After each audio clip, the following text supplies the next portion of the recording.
Salut l'équipe, très content qu'on se retrouve pour cette vidéo parce que c'est un des concepts que je préfère, ça vous fait plonger au cœur de mon métier. Aujourd'hui, je vous présente mon 11 des joueurs à suivre en Pro League, donc en D1 belge, tous de moins de 25 ans. On voit que les clubs commencent à porter de plus en plus d'attention envers ce championnat qui regorge de pépites et je vais vous en présenter quelques-unes. Je précise juste avant de démarrer que je n'ai pas repris les joueurs que je vous ai déjà présentés dans d'autres vidéos, donc Antonio Nusa et Bilal El Khanous. Alors on va commencer avec le gardien. C'est le seul poste où j'ai vraiment eu du mal. Il n'y en a pas un qui m'impressionnait à ce point-là ou qui ressortait beaucoup en data.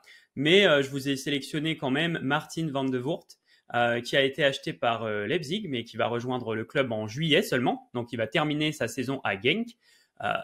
Ça reste intéressant. Leipzig, on sait que c'est un club qui recrute plutôt bien en général. Dans les datas, on est sur un joueur qui est bon sur sa ligne, qui est plutôt dans la protection directe du but, qui est plutôt un bon joueur, mais qui n'a pas nécessairement les caractéristiques du gardien moderne. On le voit avec le jeu long et avec les sorties hors surface, par exemple. À savoir, l'équipe met ici les lettres correspondent à des niveaux: A élite, B bon, C moyen, D fragile, E critique. Et c'est basé sur les statistiques avancées du joueur. Donc, c'est mon métier. Les statistiques que je possède moi et que je traite ensuite. Les données sont sur l'année 2023 au global par rapport aux autres joueurs au même poste dans les 8 premiers championnats et données par 90 minutes, évidemment, pour pouvoir équilibrer et être plus pertinent parce que, par exemple, marquer 5 buts en 500 minutes, c'est pas pareil que marquer 5 buts en 2000 minutes. Le modèle dont je me sers, c'est celui que je vous ai déjà présenté dans d'autres vidéos. Bon, voilà en tout cas pour le premier joueur. Pas mal, mais la suite m'emballe bien plus. Pour le latéral gauche, Maxime de Kuiper, un jeune Belge de 23 ans, un gaucher. Comme vous le voyez, son profil statistique est monstrueux. Il n'y a aucune faiblesse apparente, mais c'est surtout un excellent passeur. Très bon pour centrer, créer du danger ou faire progresser le jeu vers le but adverse. C'est aussi un bon joueur avec ballon, balle au pied, il sait faire des choses. Il est un peu limité dans les airs, c'est pas horrible mais c'est moyen. Et initialement avec un tel apport offensif, je m'attendais à ce que ça soit juste défensivement, mais en fait ses stats d'activité défensive, donc le total d'intervention défensive du joueur et ses stats au duel sont vraiment très bonnes. Donc honnêtement, un joueur à suivre de très près. On part de l'autre côté pour le latéral droit, Hugo Siquet, prêté par Fribourg au Cercle Bruges. C'est le deuxième joueur possédé par un club allemand. Vous le voyez, c'est un joueur très intéressant également. 21 ans, donc 2 ans de moins que Maxime. Et alors, il a plus de faiblesses, notamment dans la conduite du ballon. C'est pas un dynamiteur, percuteur et qui va avaler les mètres balle au pied, qui va venir déstabiliser l'adversaire. Mais en revanche, implication offensive, très bonne qualité de passe également et très grosse activité défensive. Donc c'est un joueur auquel il va falloir porter intérêt selon moi. Le petit bémol, c'est qu'il s'est blessé récemment à l'ischio. Donc il me semble que sa durée d'indisponibilité n'est pas encore connue. Donc on croise les doigts. Premier central, Mats Metz, 20 ans. Tête d'ange, mais croyez pas les amis, c'est pas votre pote. Déjà monstrueux dans les duels au sol et surtout très très clean. Ça défend propre, ça fait peu de fautes. Comme vous le voyez, il est soit moyen, soit excellent. Donc il n'y a pas de faiblesse criante. Il a des progrès à faire dans les airs. Puis au niveau, il y a du déchet, il y a des petites erreurs, mais ça viendra en grandissant avec l'expérience. Et je tiens à souligner son excellent jeu au pied.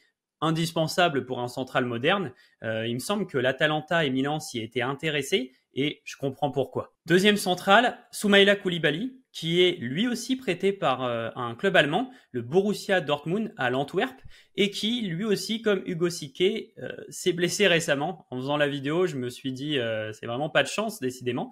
Mais bon, comme vous le voyez, on est sur un joueur très fort au duel, que ça soit au sol ou dans les airs. 1m91 forcément. Il dispute moins de duels que Smets. Les deux sont complémentaires en soi. J'ai fait exprès en faisant mon 11 d'essayer de trouver une certaine cohérence. Il est gaucher, Smets droitier, bon enfin bref. Mais il joue moins de duels, il privilégie la qualité à la quantité, on va dire, un peu comme Van Dijk. Et oui, sinon, excellent jeu long également. Donc les deux centraux là pour sauter des pressings, ça va être le top. Vraiment un bon joueur, donc voilà, j'ai hâte de suivre son évolution. On a terminé avec la ligne défensive, on passe à présent au milieu de terrain, avec notre milieu, milieu défensif pour le coup, même s'il joue beaucoup central également, Arthur Vermeeren. Le joueur du 11 avec la plus forte valeur marchande, et pourtant comme vous le voyez, son profil statistique à première vue ne brille pas de mille feux. L'explication elle est simple, déjà il a 18 ans, et comme vous le voyez, il a une faiblesse vraiment notable, c'est son jeu aérien. Mais sinon, le fait de pas trop marquer de but, c'est pas vraiment son rôle, donc c'est pas dramatique. Mais bon, sinon, on a un joueur déjà bien complet, avec un beau volume défensif, et surtout, c'est ce qu'il dégage sur le terrain. Il a déjà une grande maturité. Quand tu le vois jouer, tu sens qu'il est en avance. Il a sorti un sacré match contre le Barça en poule de Ligue des Champions, par exemple. Et c'est un joueur qui est suivi par beaucoup de clubs. Donc, gardez un œil sur lui. Notre milieu central, Adem Zorgan, le premier joueur algérien du 11. Et vous allez voir, c'est pas le seul. Zorgan, que dire, statistiquement, c'est incroyable. Il marque des buts. Il a une qualité de passe exceptionnelle. Il est à l'aise avec ballon. Il contribue défensivement. Donc, ouais, il y a du déchet, mais c'est le prix à payer de la prise de risque. Forcément, si tu tentes rien, tu perds pas de ballon. Ses passes, ça reste vraiment sa très grande force. Donc voilà, je me demande s'il va finir par être approché par un club. Il a déjà 24 ans, on verra bien. Le prochain est algérien également, c'est Abdelkahar Kadri.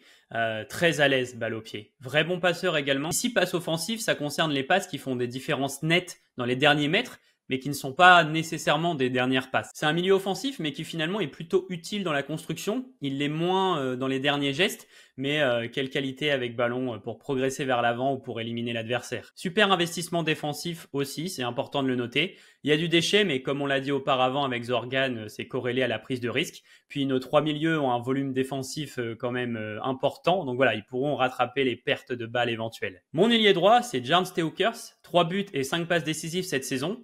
Un coup de cœur, plus un ailier créateur Di Maria que Rashford buteur, on va dire. Il marque peu, en revanche, il a une belle finition. Mais ce qui le distingue avant tout, c'est son excellente qualité de passe pour trouver de beaux centres, casser les dernières lignes défensives.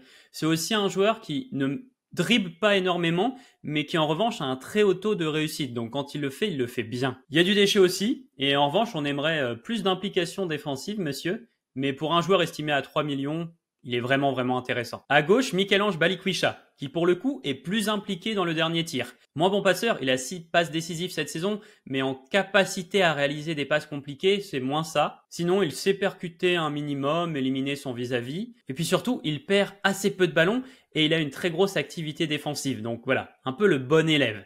7 buts marqués également cette saison, donc bon, bienvenue dans l'équipe mon ami. Pour terminer, à la pointe de l'attaque, Mohamed Amoura, le troisième coéquipier algérien. L'Union Saint-Gilloise est allée le chercher à Lugano et il affole déjà les compteurs avec 17 buts et 4 passes décisives en 1700 minutes de jeu cette saison. Vous voyez son profil, en dehors de son jeu aérien, on touche à l'excellence et vous le voyez, il est critique au niveau des pertes, mais c'est pas tant qu'il perd énormément de ballons, c'est pas tant que le chiffre est énorme, c'est qu'en fait, il tente beaucoup plus que les autres avant-centres. Franchement, à voir par la suite, en général, on peut avoir un avis pertinent sur un joueur à partir de 3 saisons pleines, donc à lui de continuer à nous impressionner, mais à mon avis, il va intéresser beaucoup de clubs. Ça nous fait, comme vous pouvez le voir, un bien joli 11.